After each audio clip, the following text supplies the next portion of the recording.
with me. And I'm going to pass these around so that you can get a feel for them. Now,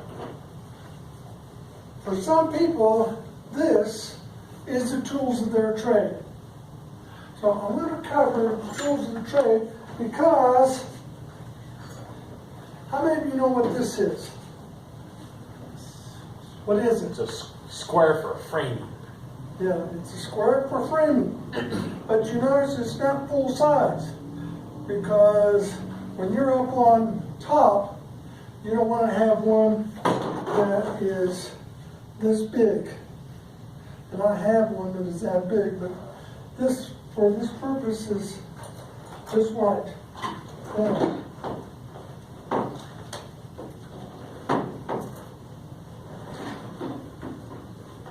Everybody here knows what this is. But you'll notice that it has two sides. What are the two sides for? Nails and pounding. Pounding is one. Removing a screw up. Okay, remove something that should not be there. Now, all of these things are important to us, and you notice this one. What is this? Rusty crescent wrench. What's the problem with this? It's been left out and it's rusted. Probably doesn't work.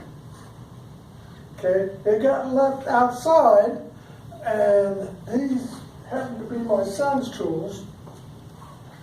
And it took him several hours to get this cleaned up so that it will move again. Why is that important? Because if we do not use our tools correctly, they will not work the way that we want it to. That makes sense? Yes.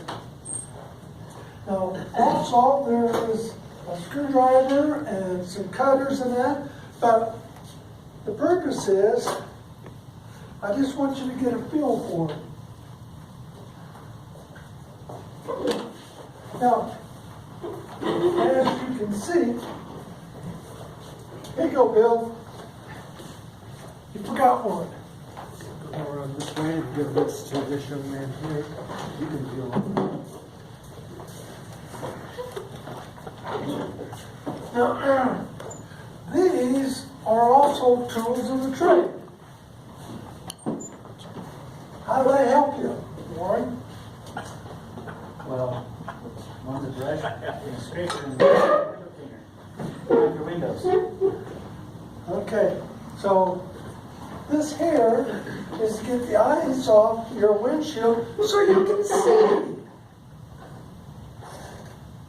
And sometimes that tool comes in very handy because when it gets a lot of rain, you can't really see out, and the windshield wiper doesn't do the job right where this will. So, now, all of us have tools of the trade. Now,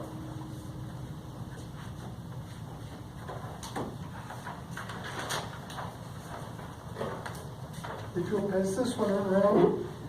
This is from the Toastmaster magazine from November 2008. And what's the message? Say it with meaning. Say it with meaning. Okay? Why is that so important, Roger? If you want to get your message across, you have to say it with Okay. meaning. That's exactly right. If we want to get our message across, we have to use meaning. Now, what's one of the ways that we can get the meaning across to people? I'm thinking of two main areas, but there actually are more than that.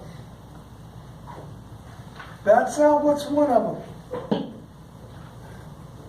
You come from a different environment than all the rest of us here.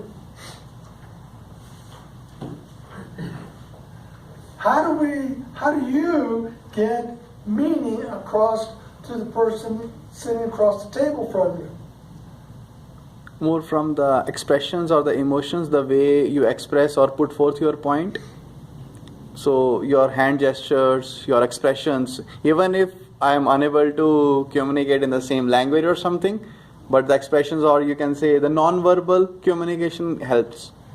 Okay, what are two of the tools that we can utilize to get meaning across? Tim?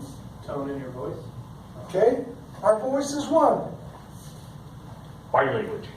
Yes, body language. Those two alone will help you to get your message across in the fashion that you want it to. That's why in Toastmasters, we are continually teaching people, you've got to raise your voice up and down. Why do we emphasize that, Warren? Because nobody likes to hear a monotone talk. Okay? What happens if a speech by Bill Stubler is flat line all the way across? What happens? Boredom. He's going to put him to sleep, isn't he? Now, how often should you change either your rate or your volume of the words that you're speaking? Does anybody have an idea? Roughly 3 to 5 minutes. If it goes any longer than that,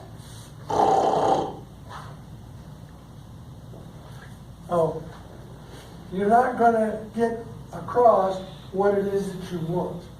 And that's why it's important that we learn what it is that we're trying to get across, and that we go up the scale a little bit, or we go soft.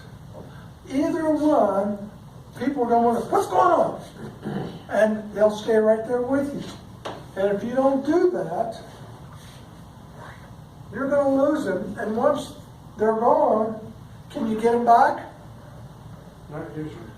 Maybe, but it's doubtful. Okay? Now,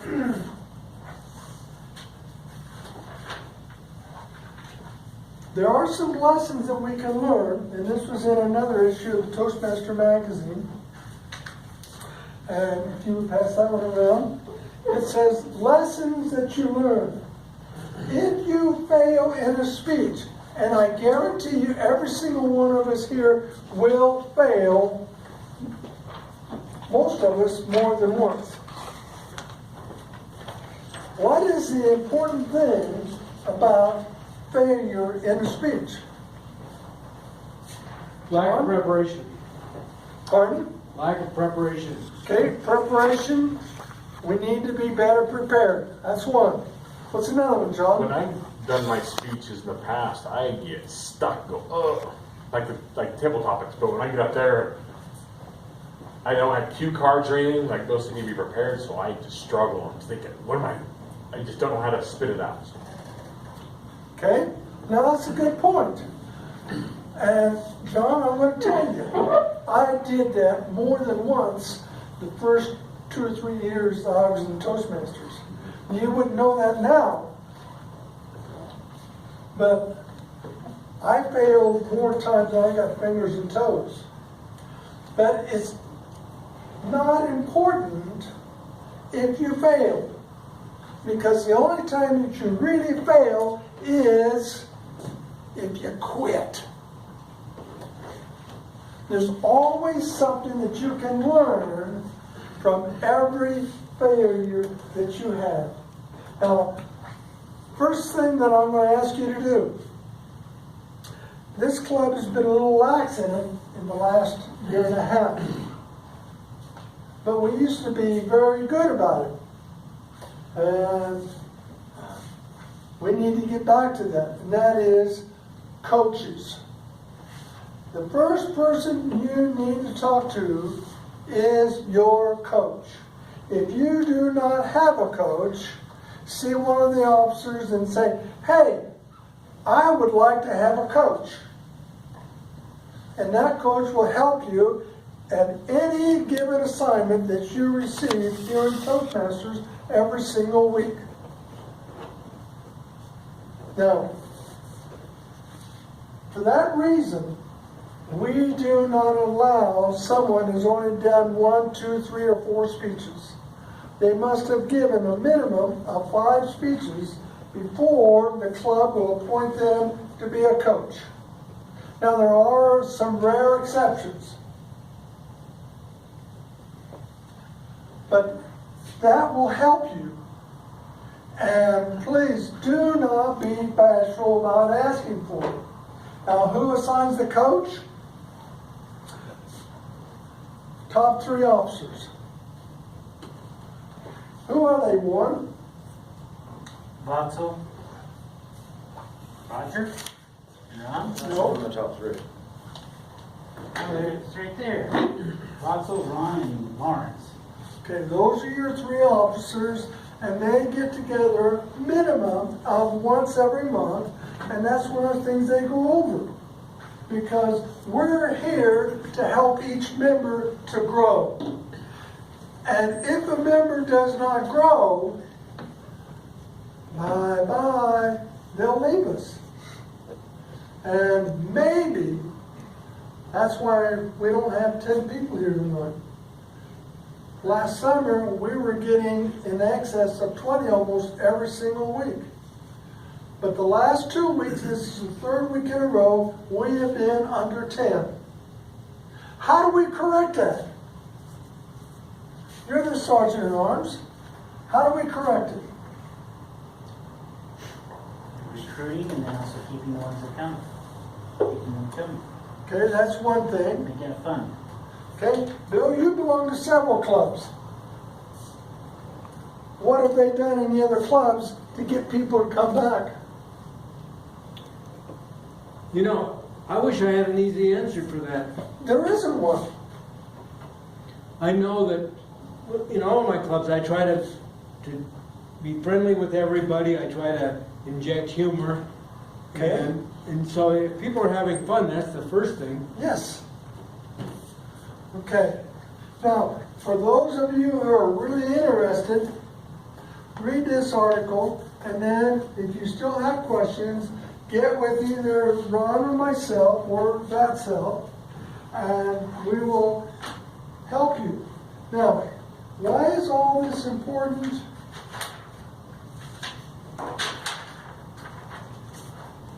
Because we need to have a good prescription to guarantee that everybody who speaks has a good time. Now, we've had several Toastmasters that have come to this club and they don't get what they thought they were going to get out of it, and they're gone. There was a VP of membership. I've called them personally and tried to get them to come back. Some of them I have. I got Jane back twice. But, you know, you have to develop a rapport with them. So a good prescription is make sure that as Toastmaster, you interview them, you know what it is that is going to set the stage for that speech. That is the role of the Toastmaster, so that he understands where that guy wants to go, and you can introduce him so that the audience thinks that that speaker is an expert. I don't care whether he is or isn't, but if the audience feels that he's an expert, will they listen? Will they try to put it to use? Yes. So that's why that this is so important. Okay? Now, one thing, this is a tool of a trade. What kind of trade are we looking at? Roger? What kind of trade do you think would be interested in this? Anything that does inspections. Inspection? Well, the one that I'm Coaching. looking for is Coaching as well. a salesman. A salesman has to have three things to be successful. What are they? Number one, he has to have a notepad. He's got to take notes. He's got to be able to write down what it is that is going to motivate that person to want to buy from him. Okay? So, number two, you've got to listen so that you can help them get what they want. Right, Bill? You gotta listen, for sure. It is imperative. You have to listen so that you know what it is that they want, so that you can help them become more successful. And if they do that, they'll listen to you and they'll come up to you, hey, I like that idea. How about you help me and we'll get that going? You'd be surprised how many times that'll happen. Mr. Toastmaster.